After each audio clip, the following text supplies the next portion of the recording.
you a fan of this podcast? Do you wish there was even more juicy content for you to sink your ears into? Well, there is. You can become a premium member of this podcast for $5.99 a month and get full access to an archive of over 50 bonus episodes. Additionally, we release a bonus episode every single month. That's a ton of extra content, including my personal interior design diaries, extra tips, my talking about trends, and so much more. Additionally, you'll be keeping us on the airwaves each and every week because your premium membership money goes directly back to making this podcast amazing. Check us out at affordableinteriordesign.com. Click on podcast to learn more and to become a premium member today.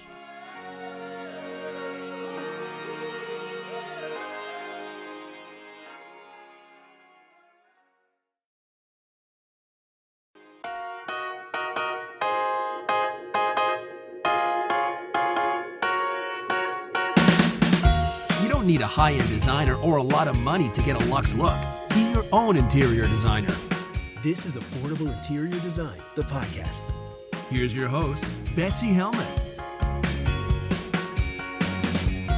Happy New Year, everyone. For me, the new year symbolizes so much hope, aspirations, gratitude, reflection. I know it's just another day in just a, going around the sun kind of experience. But for me, I love the opportunity to get even quieter than I have been lately, to reflect, to hunker down even more with my family, to show them how I like to commemorate the year. My son has decided he wants to have a New Year's resolution of giving up candy. God bless him. And I like to show them that I like to journal and think through my thoughts and write them down.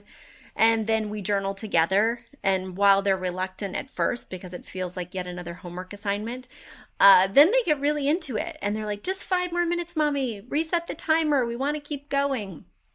It's really one of my greatest joys as a parent to show them the skills and things that I use to kind of process my thoughts, but also to introduce them to rituals that have been important to me in my life. I used to be a religious resolution keeper, like really lofty goals, no chocolate for a year, no soda, no anything that would be difficult for me. I made a resolution, and life has gotten hard enough that I've let that go.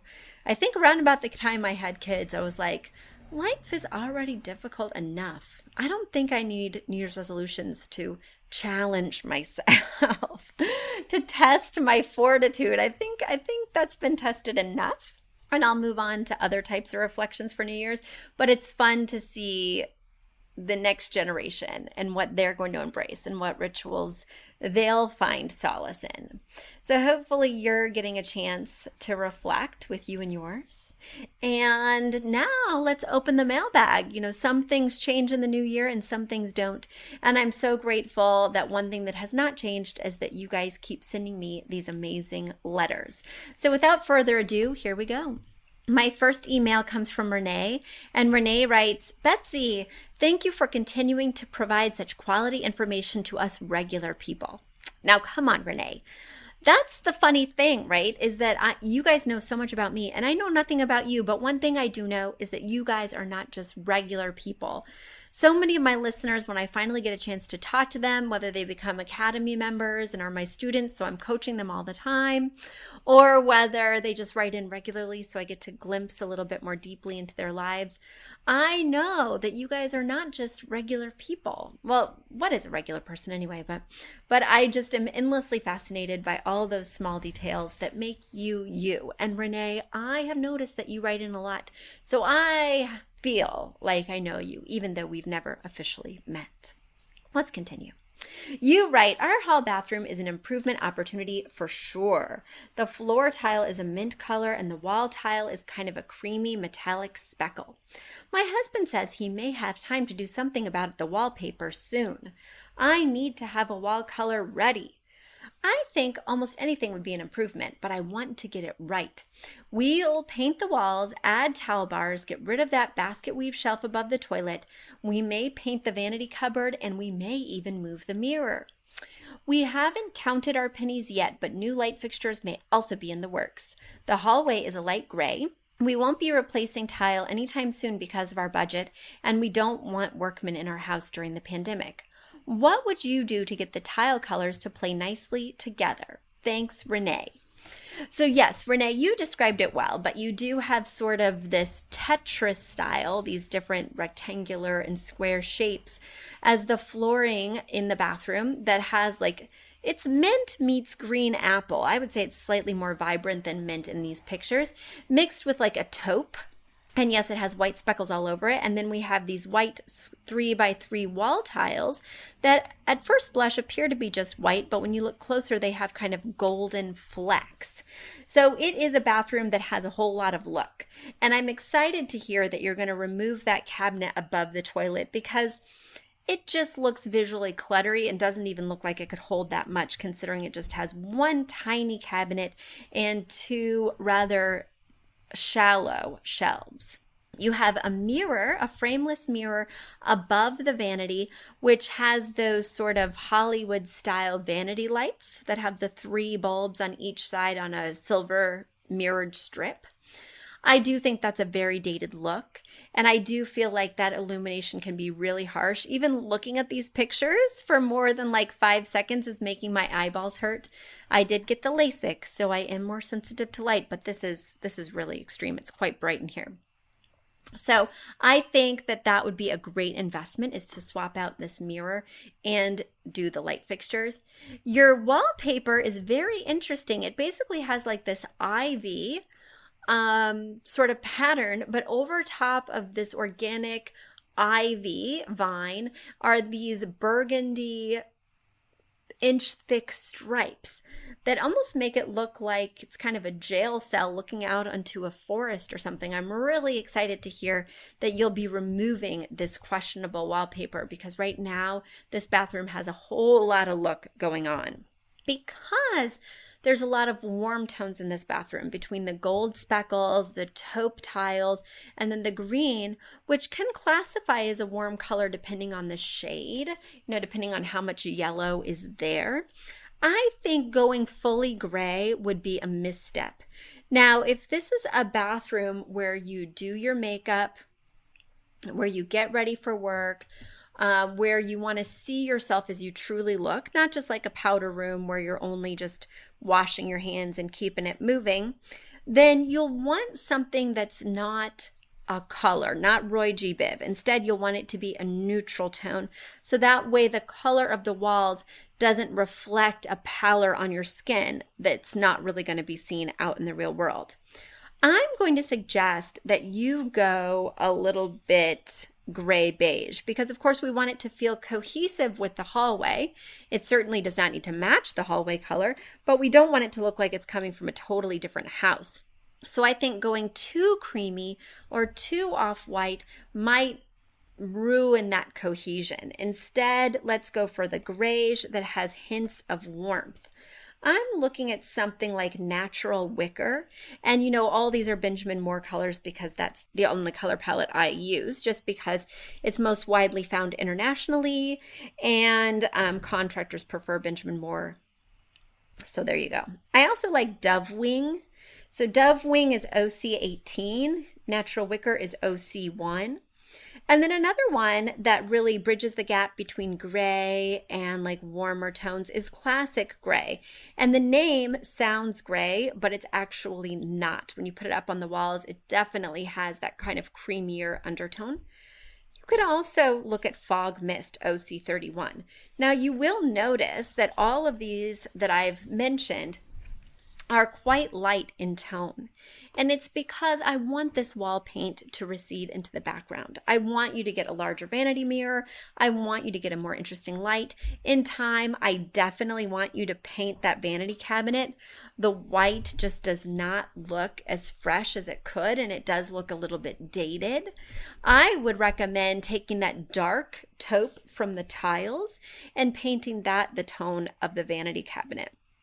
I think that will really give it an update, and I think it's easy and affordable, and you don't have to have workers come in order to get it done. The other thing that would quickly give this bathroom an update on the cheap is to change out those knobs. Those knobs are like the tiny white ceramic knobs that have the silver detailing inside, and by changing those out for just something that's a metallic, like just something that's a silver, whether it's a brushed nickel or something like that, that will automatically help these cabinets quite a bit. So there we go, Renee. I think we've given your bathroom a very affordable facelift. And now it's time for a quick commercial break. Do you love this podcast? Do you wish you could learn even more? Well, we have an online class bundle. Our online class bundle is comprised of 3 online classes: beautifying your home for less, styling your home, and the fundamentals of feng shui. Each one of those 3 classes is between 30 and 45 minutes long and chock filled with visuals and tips, things that will help you to style your own space or help out with other spaces. Additionally, with the pack of 3 classes, you get an autographed copy of my book, Affordable Interior Design. You get all of that for only $99. Once again, that's the 3 online classes as well as the book for only $99. You just go to affordableinteriordesign.com/classes. Once again, affordableinteriordesign.com/classes to buy your bundle today. And if one of those classes sounded intriguing, but maybe you already have my book or some of the other topics are not of interest, you can buy the classes individually at that site as well. Each class is $40. So head over to affordableinteriordesign.com/classes to get your bundle or your online class today. Let's move on to the next question, which comes from Carrie. Carrie is in Ann Arbor, Michigan, and she writes, "Hi, Betsy. I've read your book and I listen to your podcast all the time. My husband and I are buying a home with a tricky, informal dining area / breakfast nook. I've attached some pictures to give you an idea of the space. These are the seller's photos, by the way. I think a 42-inch round table would work well in the eat-in kitchen, but I'm trying to find one that will work given the space, the floors, the cabinets. We need it to have a good flow. We will also be using this table a lot, so I'd like it to be durable. My style is comfortable transitional, although I love tiny hints of glam, rustic, and even beach chic. I love the Pottery Barn style if that helps. Any ideas on tables I should look at? The more specific, the better. Thank you, Carrie." Well, Carrie, the first thing I want you to do is get a handle on your style, because glam, beachy, transitional, rustic, there can be some commonalities, but I'm worried that your house might start to look like a mishmash. For instance, these sellers photos definitely look like a mishmash, and I don't want you to fall into that same trap. Now, one thing to note about your kitchen area is that the cabinets are like a mid-tone honeywood, whereas the floor is almost like a bleached type, very light colored wood. And so already we've got some kind of conflicting wood tones. I don't want you to add more wood tone to this space, because basically we're going to have to grapple with what's going on and pick a team. And there's already so much wood in here that it's feeling a little oppressive. Now, the silver tone they're using in this area is a silver. Did I say the metal tone or the silver tone? Oh my goodness. I don't have any coffee after 4 o'clock, and it's 4:50 right now. My body wants coffee, but I will not sleep. Yes, I am officially that old, where if I have coffee after 4, I will not sleep. I remember the days of yore when I could have a cup of coffee with dessert at like 9 o'clock and hit the hay no problem. Those days are long gone. Okay, back to your dilemma. Now, we want to be looking at this room and thinking about the textures that are not represented. You know, we have stone with the countertop, which is kind of a taupey type color with lots of veining. We have wood with the flooring and with the cabinets, and there's a lot of that. What are some textures we haven't used? We haven't used painted wood, which could be any color and does not count as wood. So that could be white, it could be blue, it can be red, any kind of color we want to go for. And of course, it could also be black. then we haven't used glass in here. And while it is next to an architectural feature that happens to be glass, which are sliding patio doors, we haven't actually used glass as an element. The other element that we have not used in this room is upholstery or a fabric type texture. I would be thinking about upholstered chairs. That way we can bring in that softness, that texture. Then I would be thinking, when you're talking about durable, when you're talking about round table, glass just comes to mind. And I think that that would be a great addition to this room. Then you could do a pedestal type base, and the pedestal could be a silver finish like the fixture above. So that for me, if you wanted me to get very, very specific, Carrie, is the direction that I might go in. Or I would think about, if you're opposed to the glass, a painted wood table. So that way it does not read as more of this wood tone, but can be that fresh transitional element. And then you can put any type of upholstered chairs you want to with it. Now, if you're thinking to yourself, Betsy, upholstered, this is in an eat-in kitchen. It's going to get greasy from the cooking. We're going to spill on it. If you're worried at all, one thing I would consider is doing pleather or leather. That would be a great choice that also reads as sort of a softer texture that can bring in an element of real Roy G. Biv color and can make it much more comfortable to sit in this area. All right, Carrie, I've solved all your problems. Let me reach into the mailbag for one more question. This one comes from Becky. Becky writes, "Hi, I enjoy the show. Thank you. I would like your take on the following. When we bought our new condo, everything was painted white. We kept it as it is, but now it's time to paint and I'm making decisions about colors. We have a longish entry hall, kitchen, dining room with a continuous ceiling.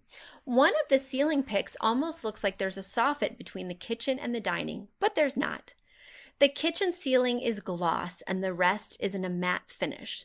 The new paint will be low sheen for the entire ceiling. This room gets wonderful California sunshine and the walls are going to stay white along the same lines as this white.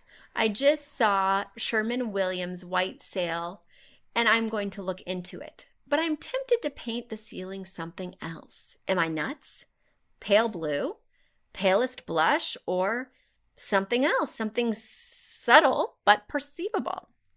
Couch photos show colors of living areas, dark details that are carried into the dining room with indigo chairs. Our art rotates all the time. The kitchen photos shown here have painted purple above the granite, and that in person makes the colors of the granite, including the soft pinks, show up beautifully while the purple recedes. There is one more twist to this question. The architectural arch leading to the hall and the bedrooms will be painted the same color as that hall, some kind of grayed lavender. Could a tint of that color go on the ceiling? P.S. Do you see all the crap on the ceiling? Yuck. It's all got to stay, but it can be painted. Any help is appreciated. Stay well, Becky." All right, Becky. Well, you have a lot of ideas, and I love your love of color. However, we want to make sure that when we're painting something a true color, like Roy G. Biv, like a purple, like a blue, or a blush, as you mentioned, we want to make sure that we're doing so with a clear intention. We want to make sure that it's something that we want to draw attention to. When something is not a neutral, when it's painted in a vibrant way, it's going to draw people's eye to it, even if it's subtle. Now, people are used to seeing a white ceiling, so making it something other than white is going to draw attention to it. And as you've mentioned, there's lots of things in this ceiling that I don't really want to see. It looks like there's a sprinkler system, there's recessed cans, there's some vents. This ceiling is nothing to write home about. It is nothing I want my guests to be looking at.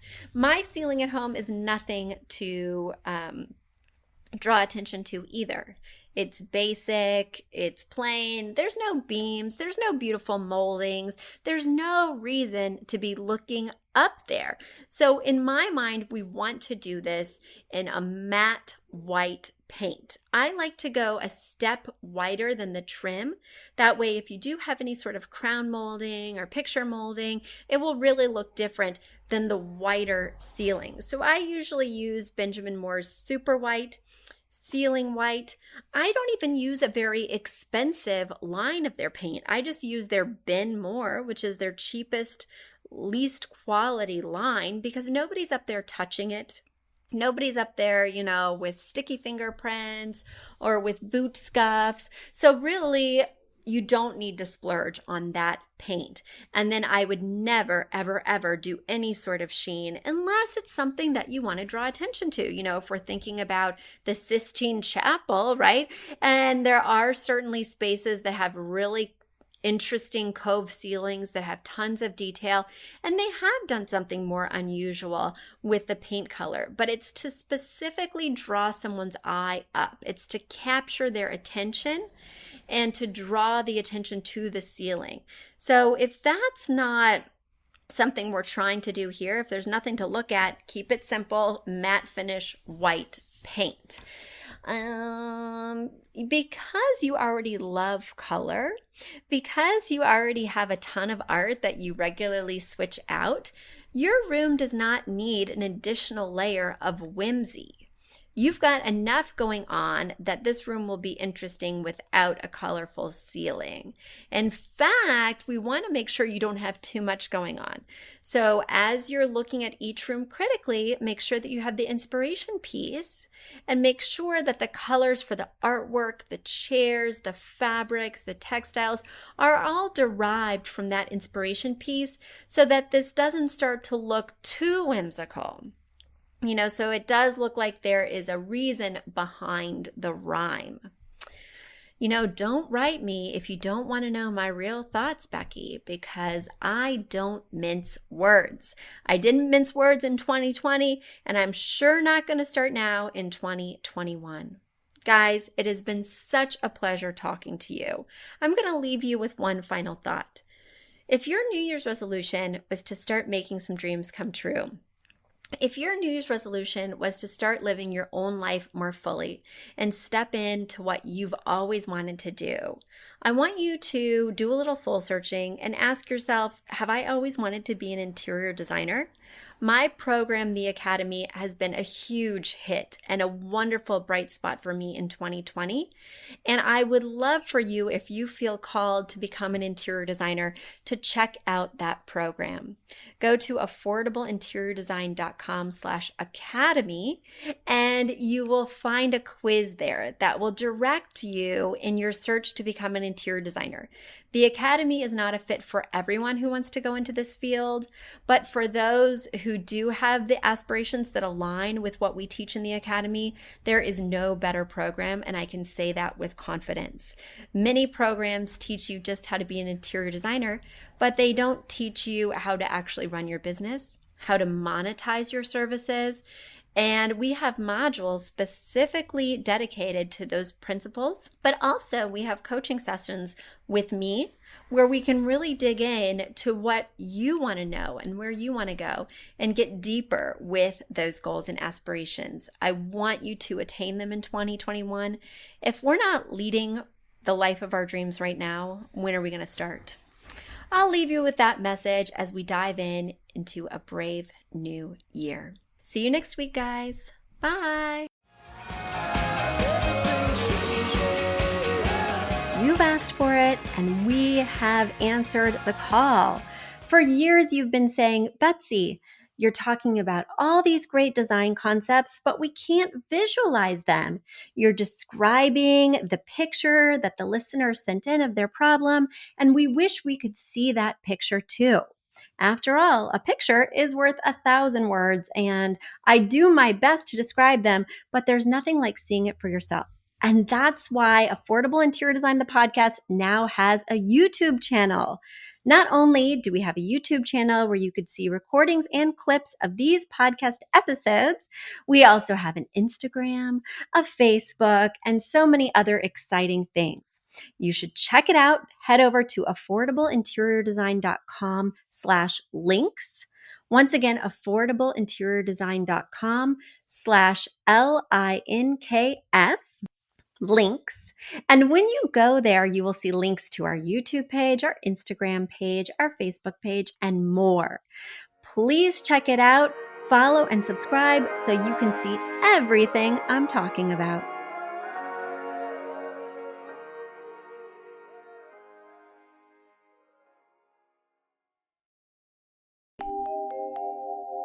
A big thank you to our amazing producer, Catherine Heller, to Aton and the Embassy Our House Band, and to Affordable Interior Design, the sponsor of this podcast and the premier place to get an amazing look on a budget.